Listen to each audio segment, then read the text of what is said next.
Bonjour à tous, aujourd'hui on se retrouve pour un nouveau podcast avec un entrepreneur passionné qui s'appelle Luigi. Ciao Luigi.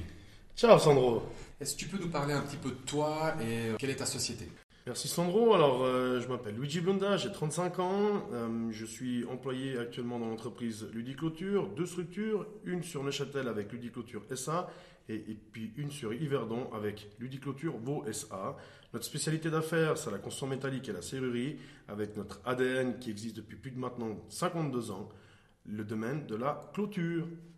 Et est-ce que tu as envie d'expliquer un petit peu les services qu'on peut trouver chez toi si un client vient, un indépendant ou un partenaire, qu'est-ce qu'il est en droit de s'attendre?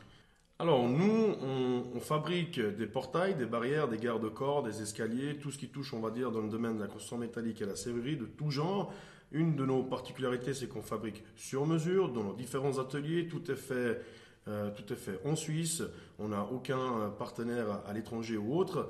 Nous avons aussi plein de matériaux. On utilise effectivement beaucoup de fournisseurs locaux. On essaie d'être très local, justement pour tout ce qui est pare-vue, barreaux anti-bruit et tout ce qui est la partie aménagement d'extérieur pour la clôture, pour les clients privés, professionnels, étatiques ou pour d'autres types de clients qui souhaitent justement ce type d'installation. Et il y aura une valeur que tu véhicules et dans l'entreprise, que l'entreprise véhicule, ou bien que toi-même tu fais circuler chez tes clients qu'ils aiment chez toi ou pour vos produits. Alors, sachant qu'on doit toujours toujours se différencier par rapport à la concurrence, oui, on a fait nos valeurs au sein de l'entreprise. À savoir aussi que moi, je suis rentré dans cette entreprise pour pouvoir la redynamiser. J'ai la volonté de pouvoir aussi un jour la diriger, vu qu'on a deux structures. Et puis, actuellement, on a vraiment cette volonté d'être différent avec justement un contact personnel auprès de notre clientèle et puis, bien entendu, la partie fiabilité et efficacité. Pourquoi? Parce qu'on a un caractère entrepreneurial et ceci aujourd'hui est important pour justement être différent face à la concurrence qui est de plus en plus présente sur le territoire. Cette différence, elle se voit certainement vis-à-vis des autres sociétés qui existent, des concurrents. Et quelle est, je dirais, quelle serait la réussite? Qu'est-ce qui fait que vous êtes mieux que vos concurrents par rapport à cette réussite que vous faites passer en fait? Il y Comme a un point message. important actuellement qu'on a mis en place, que moi j'ai pris conscience dans mes différentes activités professionnelles, c'est que j'ai pour tâche aujourd'hui d'être, on va dire, le représentant, le commercial, vis-à-vis entre le client et l'entreprise. Je me place aujourd'hui, moi, en tant bien entendu, commercial, employé de l'entreprise, mais surtout proche de nos clients. Et il y a une volonté d'être très proche de nos clients. Il y a une question de rapidité aujourd'hui. Les clients ne souhaitent plus attendre, ils veulent les choses très rapidement. Donc on doit être proche d'eux, pouvoir répondre rapidement au téléphone. Une des choses qu'on fait très bien, c'est une des valeurs qui est importante au sein même du BNI, un groupe dans lequel je suis, c'est l'innovation et la tradition. Je suis accompagné par la tradition d'une entreprise familiale et tous les jours, on essaie justement avec tous mes collaborateurs d'être d'innovants dans les différents produits et différents secteurs dans lesquels nous sommes. Et tu as parlé du BNI avant justement. Bah, toi et moi, on est au BNI. J'ai envie de te dire, bah, comment tu y es arrivé et puis surtout, qu'est-ce que ça t'a apporté le BNI aujourd'hui? Le BNI, j'ai découvert le BNI en fin 2018. La volonté, c'était de développer, on va dire, mon réseau principalement, mes contacts. Hormis la première chose souvent les gens pensent, c'est de développer le business, donc le chiffre d'affaires. Moi, je suis parti au contraire, c'est d'abord l'être humain. Aujourd'hui, pour moi, le BNI a des valeurs fortes dans un groupe où il y a de l'entraide. On parle aujourd'hui d'entraide. Pourquoi? Parce qu'avec cette période dans laquelle on est aujourd'hui, il est important de pouvoir s'entraider l'un à l'autre. Et puis ce qui m'apprécie, ce que j'ai toujours apprécié, c'est la relation humaine. Et ça, à force de voir les gens chaque semaine, on découvre des nouvelles personnes, on apprend plein de nouvelles choses. Et puis surtout, on découvre un monde professionnel qui est énorme.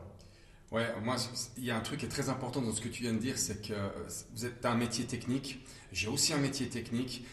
La relation humaine, de rencontrer des gens qui, de manière authentique, te demandent quelque chose et vous restez simple pour leur expliquer ce que vous allez faire et vraiment apporter une solution à leur problématique ou à un besoin. Je trouve ça juste génial. Et c'est vrai que le BNI, qui a un réseau de plusieurs cercles, te permet vraiment de grandir et de rencontrer d'autres gens encore plus intéressants parce qu'il y a toujours plus intéressant que soi. Bien sûr.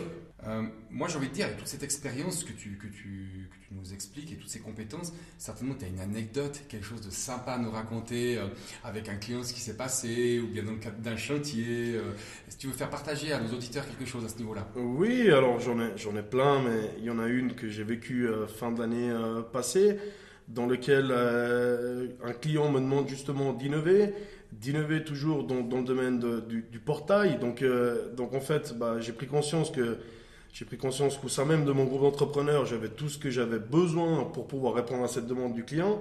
Et puis nous avons personnalisé un portail en collaborant justement avec un de mes co-membres sur le BNI Grand Chêne à Lausanne.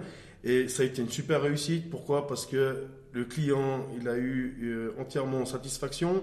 Et puis surtout, on lui a personnalisé, ce qui me permet d'être différent aujourd'hui et puis d'innover justement dans un secteur qui est très traditionnaliste. C'est vrai que par rapport à tout ça, j'ai ma parole d'ordre personnelle. Je ne fais pas aux gens ce que j'aimerais pas qu'on fasse.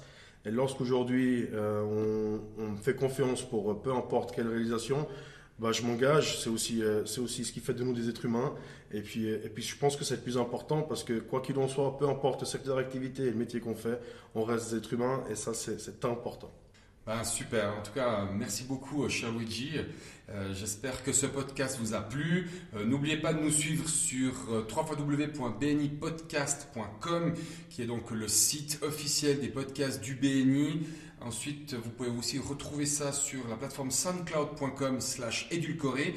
Tous ces podcasts vous sont proposés par le studio à Fribourg, ici installé dans les locaux du BNI, et grâce à la société Édulcoré et à sa chaîne aussi YouTube édulcoré.tv. Je te dis à bientôt, Luigi. Merci Sandro. À bientôt, et puis pour un prochain enregistrement, un prochain podcast. Ciao.